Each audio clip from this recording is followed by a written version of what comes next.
Well, good morning, everybody. Here we are on Saturday morning, and I'm soon to be off to pick up my kids from Toronto. Yay!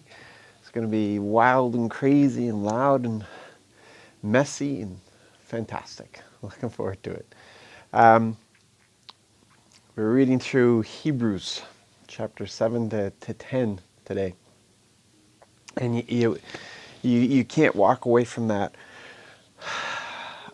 without an incredible love and appreciation for Jesus and all that he's done for us, and just how incredible he is. Um, the price that he paid for us, the volunteer to become the high priest, to become the very sacrifice, to replace the temporary sacrifices that were in place for a long time. The law was given to reveal sin, and then the sacrifices were put in place to give temporary measure of covering those sins until Jesus was to come. And he came, and he bore the price. He suffered more than we could possibly imagine that he suffered. But regardless, he did it out of love, and he did it so that Hebrews 10 goes on to talk about how we get to enter into the Holy of Holies with boldness and confidence. With boldness and confidence, we get to enter into the most intimate relationship we could possibly have in all of creation with Dad. And some people really miss it, miss the mark. Man, the reverence that we have, and we have to guard that reverence, that attitude of worship, that awe. But he's also Dad. He's also Dad. He's our Father. He loves us, and he created us for us to have this relationship of intimacy with him. That's the whole purpose of this. And we get distracted. We get distracted by ministry. We get distracted by service. We get distracted by the structure of things. And it's crazy because we can neglect the very reason why Jesus went to the cross. The very reason why we've been created is the relationship. And I know I go on about this quite a bit, but I need to. Everything comes out of that relationship. Everything.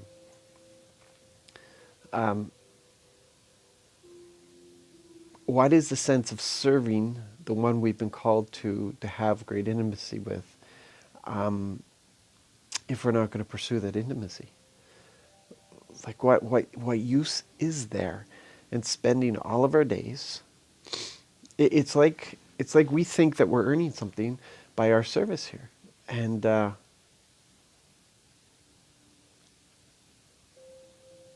we can't earn anything because Jesus paid the price. He paid for all of it. It's our service is an act of love. Our service comes out of that relationship. The ministries that we've been given come out of that relationship. It's all dependent on that relationship. The power, the confidence, the boldness, the gifts, everything come out of that relationship. The power to do what we've been given to do. The purpose, the reason, the motivation, everything comes out of that relationship. And if we neglect the relationship, then really we're neglecting that intimate love. And Paul says, without love, we are nothing. We have nothing.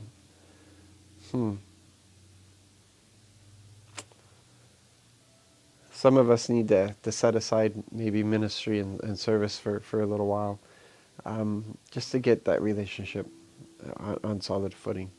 But we can't neglect that because Hebrews 10 also talks about the fact that we can't neglect our love for each other. We cannot neglect how we serve one another. We can't neglect coming together. He says, in fact, under the new covenant, we should be getting together even more often. That's what he says. So, yeah. So, listen, as we're approaching Christmas, and it's only a few days away, I know that we put such a heavy emphasis on Christmas. But Christmas is nothing without Easter. It's just another baby being born. If Jesus didn't go all the way, if he didn't go all the way to the cross and the resurrection, then there would be really no celebration of Christmas. And I want you to understand why he did that.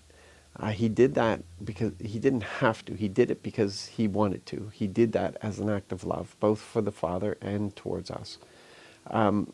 But the whole purpose of it was intimacy. So this Christmas as much as we are loving each other, we've got to take the time. We've got to take the time and just say, Lord, in this coming year, I am going to grow deep in our relationship because I know that you are calling me. I know that you're calling to me. I know that you love me. I know you want to spend time with me. And Lord, I change my heart so that my desire is to spend time with you. So be blessed, be encouraged, pray for me.